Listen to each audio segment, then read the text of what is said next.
Okay, so we're going to follow this road and we're going to take it all the way to the end. Okay, now we're driving parallel to Interstate 190 right now. Yep. And we're just a bit northwest from the heart of Worcester, Massachusetts. Okay, right down here, just to the end, it's a dead end. Well, I don't like the way you just said dead, Jeff. I know. I guess I can't help but feel a little ominous. Okay, we can stop here at the end of the road.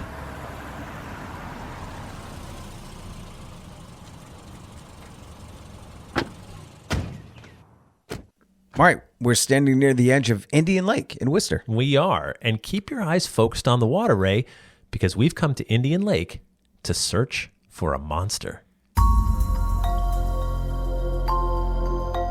Hello, I'm Jeff Belanger. Welcome to episode 380 of the New England Legends podcast. And I'm Ray Auger. Thank you for joining us on our mission to chronicle every legend in New England one story at a time. We're always on the hunt for monsters, ghosts, UFOs, roadside oddities, strange history, and anything else that goes bump in the night. Did you know that most of our story leads come from you? This one did. Thank you to Lauren Middleton for the tip. Thank you, Lauren. We also want to remind you that our annual charity zombie prom is coming up Saturday, February 22nd in Milford, Massachusetts. All proceeds go to benefit Community Harvest Project. You can find a link for more info and to buy tickets in the episode description or on our website. We'll go searching for this lake monster right after this word from our sponsor. A lake monster in the city of Worcester? That's what they say. And if a lake monster isn't scary enough, this monster may have also lurked on land too.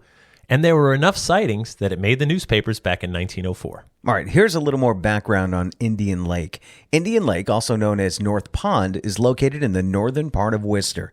It's 15 feet at its deepest point. It's about 240 acres in size, and it was a major source for water and mill power for Worcester in the 1800s. In 1828, a dam was built at the outlet to the pond that increased the size of the pond, or lake, depending on who you ask, making North Pond part of the reservoir system that fed the Blackstone Canal. The canal didn't last too long because the railroad came in, and that was a preferred way to move goods and people. North Pond was also used for ice harvesting in the mid-1800s. Now, by the late 1800s and into the early 1900s, the lake became most commonly used for recreation. Many houses were built around the lake at the turn of the century. More people swimming in the lake meant more people watching the water. To find out what happened, let's head back to 1904 and look for this monster. It's early August of 1904 here in Worcester, Massachusetts. It's a hot summer day. A great day to be by the shores of the lake, a lake only recently renamed from North Pond to Indian Lake. Well, no matter what you call it, it's a nice spot. The view around the lake is changing, too. For years, this body of water helped drive commerce, water wheels for factories, and the Blackstone Canal. But as time changed, as rail lines were laid down all across the state and the country, and as the automobile looks like it's poised to go widespread, Indian Lake is becoming an ideal place for homes and parks. Well, who wouldn't want to live by a gorgeous lake? Someone who's afraid of a monster, for one. Oh, what do you mean? Well, lately there's been talk of a strange creature on these waters, unlike anything anyone's ever seen before. Whoa, what was that? I think it's coming from this direction.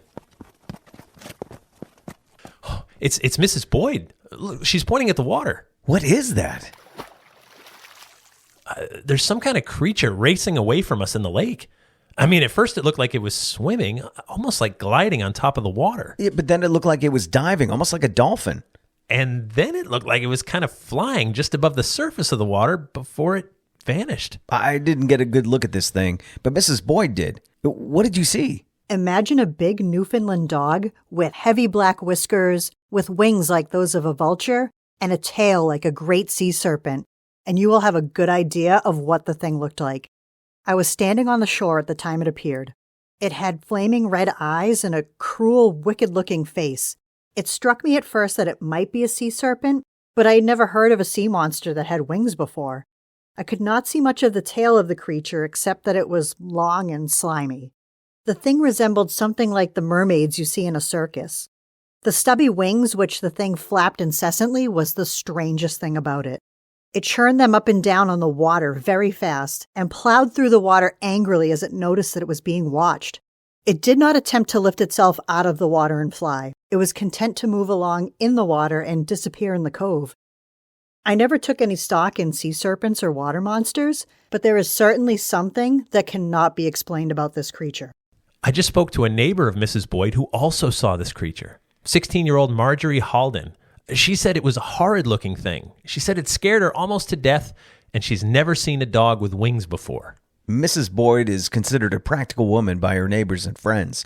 She's not one to make up stories. Without another name to give it, the newspapers label this Indian Lake creature a what is it? What is it is a term that's been around for a long time.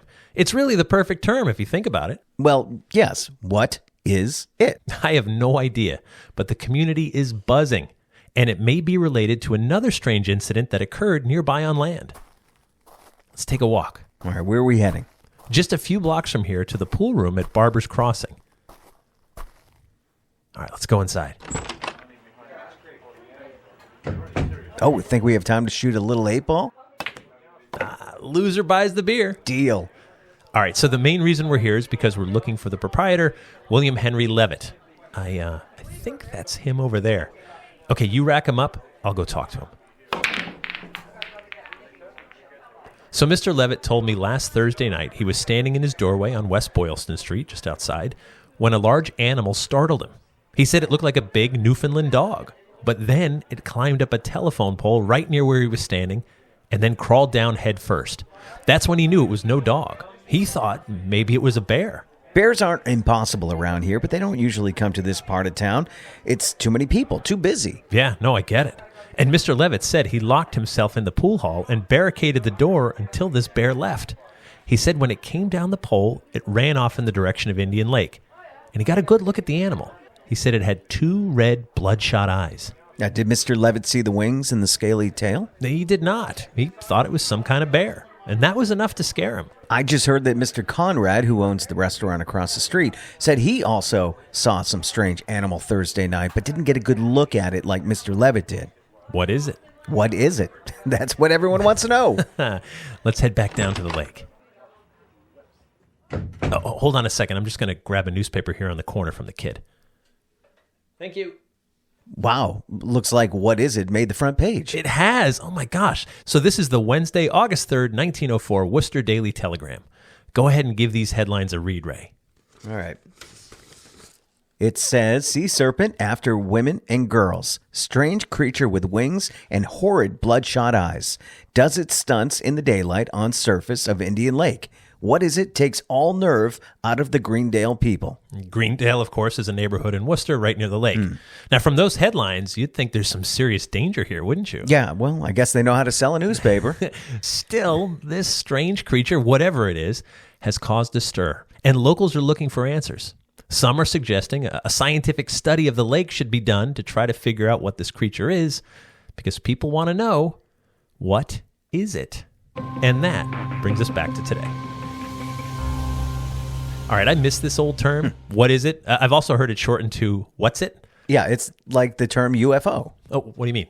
Well, unidentified flying object. You might jump to a certain conclusion with that term, but no one is specifically saying flying machines from another world. Oh, sure. With a what is it, same thing. Could be some deranged creature or escaped circus animal. Yeah, I mean, I guess it could be. And the thing about this story is that the creature showed up shortly after the name of the body of water was changed from North Pond to Indian Lake.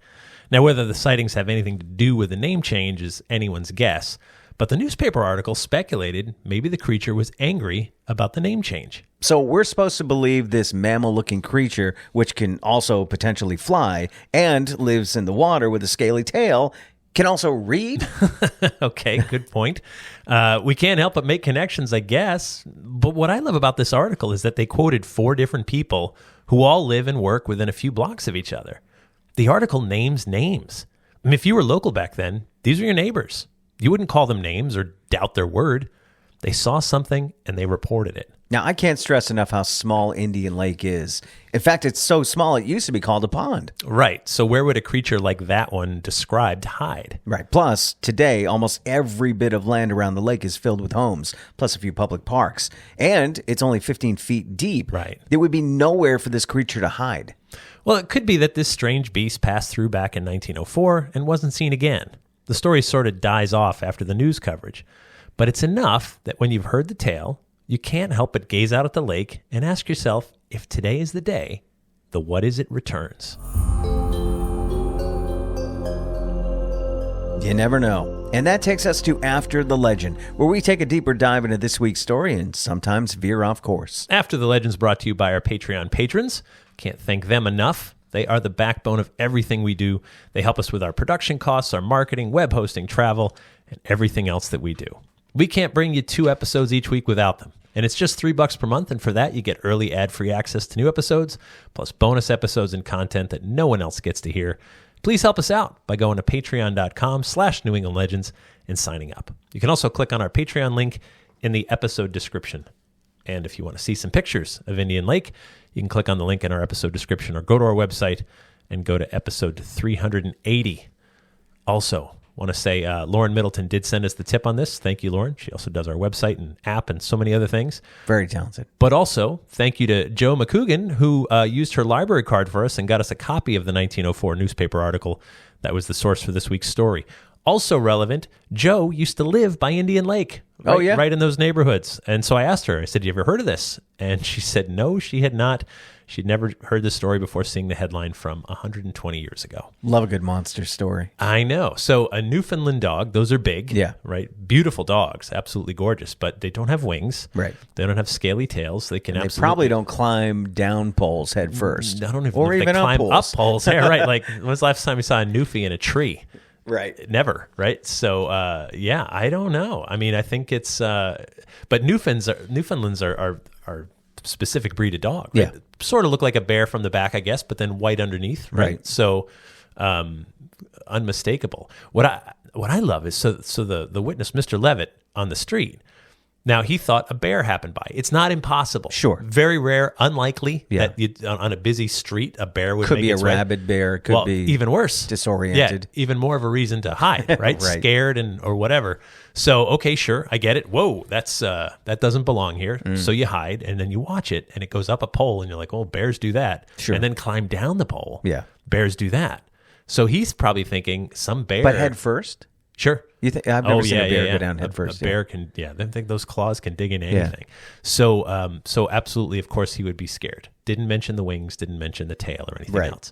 So, Which would be noticeable, I would think. you'd think that would be the lead. Be like, this thing with wings Right. that looked like a bear's body. You would lead with that. I would Yeah. lead with that. Like, it had wings and it was huge. But the dude across the street saw something similar.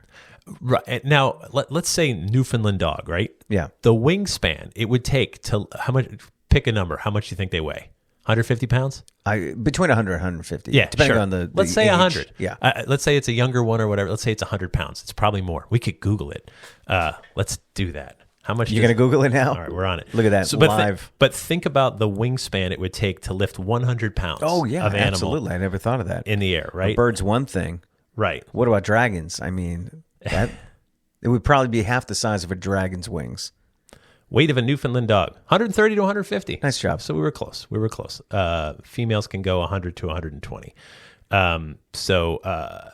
Anyway, so the wingspan it would take to lift an animal that large Right. into the sky would be significant. Yeah.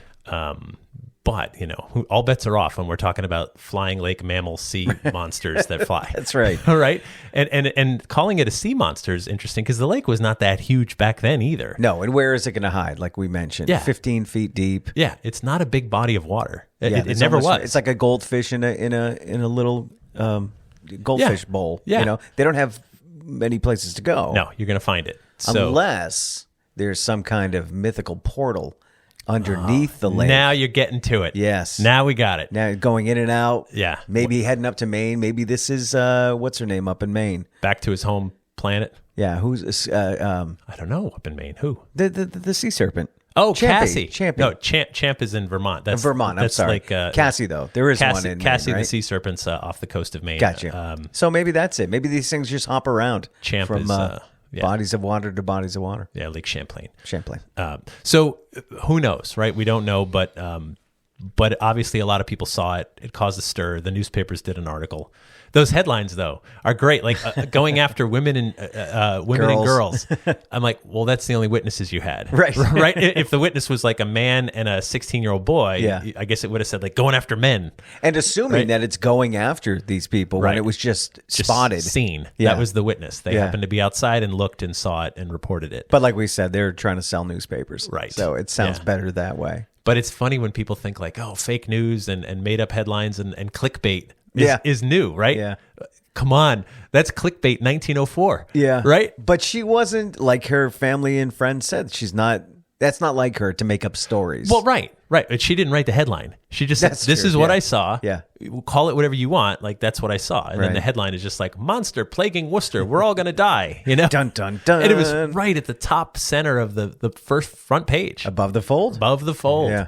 You know, right there for all to see, right on the cover. So, how long did it last? These sightings? I don't think we mentioned that. I couldn't find a follow up on it. Okay, which makes me think like that was it. So those 3 people saw something. 4.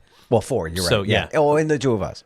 Right. Yeah. 6. And there could have been others who weren't quoted, but yeah, and that's the kind of thing too. Like, I mean, imagine your neighbor. This, you know, it's hard for us to put our minds back before the days of like Facebook and social media and everything else. But that was media back then in 1904. You didn't have a radio. No, you got right. And then when you did have a radio, you still waited for that morning and afternoon newspaper to tell you what's happening, what's going on. And so, you know, if imagine you lived on the lake and you got the paper and you saw the headline and you saw your next door neighbor quoted, you'd be like, hey, what'd you see? Right. Like, and I'm sure you'd tease her. Sure. A little bit. Your God-given right. Yeah, of course. Like you'd tease a little bit. But then when they look you dead in the eye and say, look, I don't know what that was, but I saw something weird right over there. And I had no reason to lie about it. Yeah. Like, what do I get for that? Right. And then you suddenly, like, there's a little gravitas to that. You're like, yeah, let's keep the cat inside tonight. Right. You know? I think some people enjoy being crazy, right? So they tell tall tales. Right. But then there's other people like, listen, if this gets out, people are going to think I'm nuts. This is what it comes down to. And this is what it's always come down to when you're talking about anything weird, like paranormal or whatever. You have a sighting that doesn't make sense to you, but it's profoundly affected you because you're like, look, if you live around a lake, I promise you, it doesn't take long for you to become an expert on the kind of things you see around the lake. Sure. The animals, the birds, the water snakes, like all the various things, the creatures and critters that will be around your lake. There's normal, right? And then there's not normal. Right. And you see something and you go, what is that? What is it? Right. What is it? What's it? What's it was like a common thing. Like, oh, I saw a what's it. It's the first time, by the way, I've ever heard of this. Yeah, I know, but it's old timey, right? Yeah. Nobody uses it anymore. Love it though. But it is so like, you know, because it's just like, what'd you see? I saw what's it. Like that was. It's like today we might say Bigfoot. If I say Bigfoot, you fill it in. Right. Bigfoot could have been a what's it. Right. In 1900, you know. So no, it's one of those things that it's a great. We should bring that term back. Maybe this will help a little bit. Maybe be like, oh, I saw what's it. If everyone listening right now, use it once today. Yeah. What's I saw what's it. It's like, yeah. Yeah, and here's another experiment. Use it in a sentence on our Facebook group page. Yeah. I don't know. Yeah, try it. Just to see who's listening and who's active on our Facebook group page. The other day I did see an up dog. An up dog? What's an Come on. What's up, dog? What's up, dog? Not much, just chilling. Sorry, welcome. A little office throwback there. There you go. Anyway, keep your eyes peeled. If you're by Indian Lake, you never know the what's it could be poised to return. Don't forget our annual Zombie Prom is coming up on Saturday, February 22nd at the Doubletree Hotel in Milford, Massachusetts. Tickets are on sale now. And be sure to subscribe to our podcast. It's free wherever you get your podcasts. Please also post a review for us and tell a friend or two about the show. It's how we grow. We appreciate being part of this community with you. Would like to thank Lisa Strakowski for lending her voice acting talents this week. Thank you to our sponsors, our Patreon patrons, and our theme music is by John Judd. Until next time, remember, the bizarre is closer than you think.